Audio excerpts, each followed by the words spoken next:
بسم اللہ الرحمن الرحیم۔ السلام علیکم ورحمۃ اللہ وبرکاتہ۔ محترم ناظرین کرام، آج کل لوگوں کی زبانیں بہت بے لگام ہیں، اور اپنی کم علمی، کم عقلی کی وجہ سے اور غفلت زدہ ماحول کی وجہ سے یا دین کو اہمیت نہ دینے کی وجہ سے اپنی زبان سے ایسے الفاظ نکالتے ہیں جن کی وجہ سے ان کا اسلام سے تعلق ختم ہو جاتا ہے، حالت اسلام سے نکل کر حالت کفر میں وہ چلے جاتے ہیں، اور اس چیز کا انہیں علم بھی نہیں ہوتا۔ اگر ان کا نکاح ہوا ہو تو نکاح بھی ٹوٹ جاتا ہے۔ مثلا کسی نے اگر حرام مال ثواب کی نیت سے کسی فقیر کو دیا اور امید بھی رکھی ثواب کی، تو اس کے اس عمل سے وہ کافر ہو جائے گا۔ اور آگے اگر فقیر کو بھی پتہ تھا یہ حرام مال ہے، اس کے باوجود اس نے دینے والے کو دعا دی اور اگلے بندے نے آمین کہا، تو یہ بھی کافر ہو جائے گا۔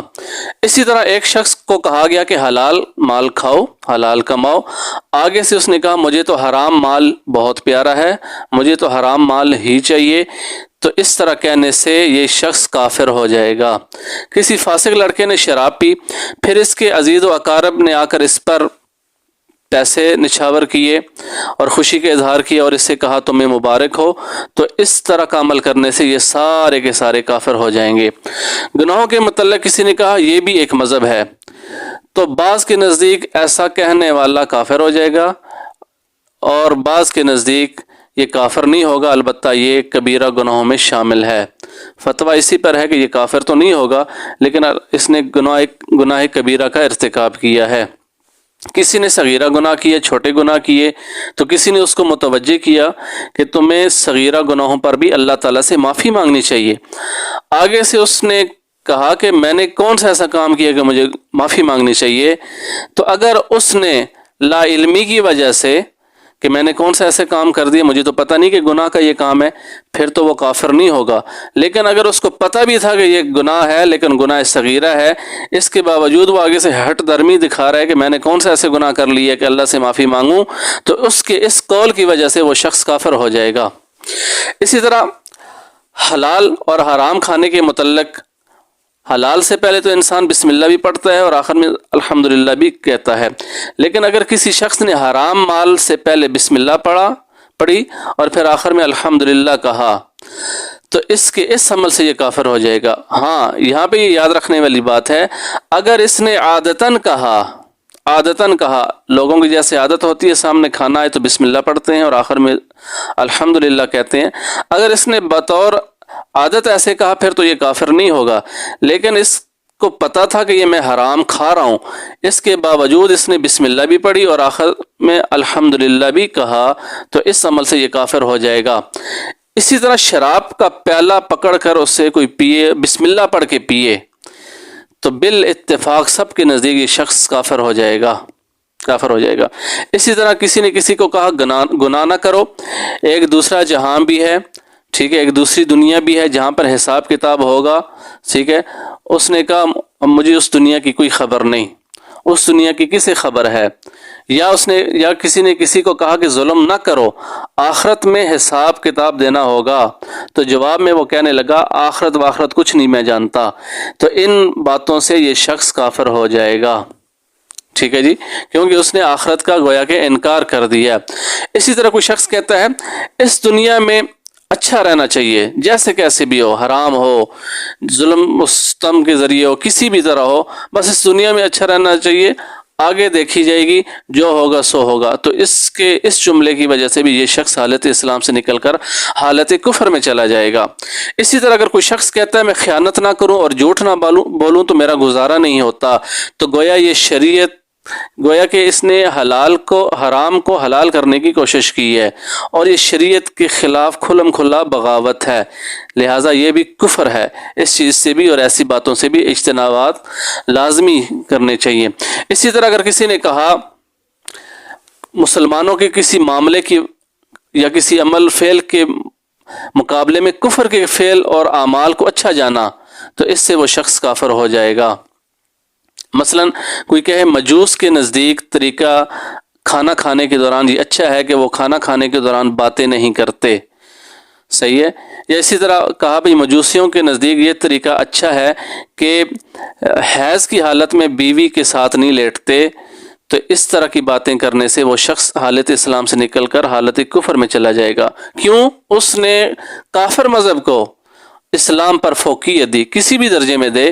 اس طرح بات کرنے سے، جیسے آج کل ہمارے پاکستان کے اندر پاکستانی خاص طور پہ بہت غلط باتیں کرتے ہیں، جب کسی جگہ انہیں کوئی چونا لگاتا ہے تو پھر یہ کہتے ہیں ہم سے تو کافر اچھے ہیں۔ یاد رکھیں، دنیا بھر کے کافر ایک کمزور سے کمزور، گناہگار سے گناہگار مسلمان سے بھی اچھا نہیں ہو سکتا۔ کیوں؟ مسلمان کتنا ہی گناہگار کیوں نہ ہو، اس کے دل کے اندر ایمان ہوتا ہے، اور کافر جتنا بھی اچھا ہو اس کے دل کے اندر ایمان نہیں ہوتا۔ اس لیے یہ بڑا شدید جملہ ہے جو ہمارے پاکستانی بلا سوچے سمجھے بولتے ہیں، جی فلانا تو کافر ہم سے اچھے ہیں۔ بھائی کوئی کافر کسی مسلمان سے اچھا نہیں ہے، مسلمان سب سے اچھا ہے۔ ہاں اس کے اندر ایمان کی کمزوری ہے، گناہگار ہے، غلطی پر ہے، وہ بات ٹھیک ہے، یہ غلطی کر سکتا ہے، گناہ کر سکتا ہے، حرام کام کر سکتا ہے، لیکن ایمان کی وجہ سے تمام دنیا کے کافروں سے یہ اچھا ہے۔ اور سارے دنیا کے اچھے کافر کہہ لیں، یعنی ایسے کافر کہ جو کسی پر ظلم نہیں کرتے، ایک ایمان والے مسلمان والے کلمہ گو مسلمان کے پاؤں کی جوتی کی خاک کے برابر بھی نہیں ہے۔ لہٰذا یہ کبھی نہ بولیں، زبان سے نکالیں کہ فلانے کافر تو ہم سے اچھے ہیں، ٹھیک ہے؟ اس سے آپ کا ایمان بھی ختم ہو سکتا ہے۔ مرد نے عورت کو مارا، آگے سے عورت کہنے لگی کہ تو مسلمان نہیں ہے، تو اس نے آگے سے کہا ہاں میں مسلمان نہیں ہوں، غصے میں۔ اس طرح جملہ کہنے سے شوہر حالت اسلام سے نکل جائے گا اور حالت کفر میں چلا جائے گا، ٹھیک ہے؟ اسی طرح کسی نے کسی کو مارا، آگے جس کو مارا تو وہ آگے سے کہنے لگا مجھے مت مارو میں مسلمان ہوں، تو مارنے والا کہنے لگا تم چاہے مسلمان رہو یا کافر ہو جاؤ، مجھے اس چیز کی کوئی پرواہ نہیں۔ تو اس طرح کا جملہ بولنے سے بھی وہ شخص دائرہ اسلام سے نکل کر دائرہ کفر میں چلا جائے گا۔ اسی طرح کسی مسلمان نے کسی انگریزنی کو دیکھا، خوبصورت گوری کو دیکھا، یورپین لڑکی کو دیکھا، اور اس نے آرزو کی کاش کہ میں بھی عیسائی ہوتا تو میں اس لڑکی سے نکاح کر لیتا، تو اس طرح کا جملہ بولنے سے بھی وہ شخص، اس کا اسلام سے تعلق ختم ہو گیا، حالت اسلام سے نکل کر حالت کفر میں چلا گیا، ٹھیک ہے؟ تو محترم ناظرین کرام، یہ چند جملے تھے جو میں نے بڑے اختصار کے ساتھ آج بھی بیان کیے ہیں اور اس سے پہلے 2 ویڈیوز کے اندر بھی بیان کر چکا ہوں۔ ان تمام باتوں کا مقصد اور خلاصہ یہ ہے کہ اللہ کے لیے اپنی زبانوں کو ہم لگام دیں، کیونکہ میں نے خود بھی بہت سارے جملے سنے ہیں عوام کی زبان سے، اور یقیناً آپ نے بھی سنے ہوں گے۔ لوگ شریعت کے معاملے میں بہت بے فکرے ہیں، لاپرواہ ہیں، کوئی ذرا پرواہ نہیں کرتے منہ سے کیا نکال رہے ہیں، اور بعض اوقات انسان حالت اسلام سے حالت کفر میں چلا جاتا ہے۔ جیسے ایک حدیث کے اندر آتا بھی ہے، مفہوم ہے ایک حدیث مبارکہ کا، بعض اوقات انسان ساری زندگی اچھے اعمال کرتا ہے اور جنت والے اعمال کرتا ہے، لیکن موت سے تھوڑی دیر پہلے جنت سے نکال کر جہنم میں پھینک دیا جاتا ہے۔ اس کی یہی ریزن ہے، یہی وجہ ہے کہ وہ زبان سے کلمہ کفر کہہ دیتا ہے اور اسے پتہ نہیں چلتا۔ اور بعض اوقات ایسا انسان ہوتا ہے جو ساری زندگی برے اعمال کرتا ہے، لیکن موت سے پہلے کوئی ایسا اچھا یا نیکی والا جملہ زبان سے نکالے گا کہ اللہ تعالیٰ اس کو جہنم سے نکال کر جنت میں داخل کر دیتے ہیں۔ تو یہ زبان مین چیز ہے، اور ایمان سب سے قیمتی ہے۔ ڈالر سے، پاؤنڈ سے، پیسوں سے، کوٹھی سے، بنگلے سے، ہر چیز سے، دنیا کی ہر چیز سے ایمان کا مقابلہ نہیں ہے۔ تو میرے بھائیو، اگر چھوٹی چھوٹی یہ باتیں بظاہر چھوٹی ہیں لیکن ہوتی تو بڑی ہیں، لیکن ہمیں پتہ نہیں ہوتا، علم نہیں ہوتا، اور دیندار لوگوں سے اور علمی مجالس سے چونکہ ہمارا رابطہ نہیں ہوتا، ہم ایسی مجالس اٹینڈ نہیں کرتے، جس کی وجہ سے دینی معاملات میں ہم بہت پیچھے ہوتے ہیں اور زبان سے ایسے جملے صبح شام نکالتے رہتے ہیں اور ایمان ختم ہو جاتا ہے۔ اللہ تعالیٰ مجھے بھی اور آپ کا بھی، ہم سب کا ایمان محفوظ رکھے اور ایمان کی قدر کرنے کی توفیق عطا فرمائے۔ السلام علیکم ورحمۃ اللہ وبرکاتہ۔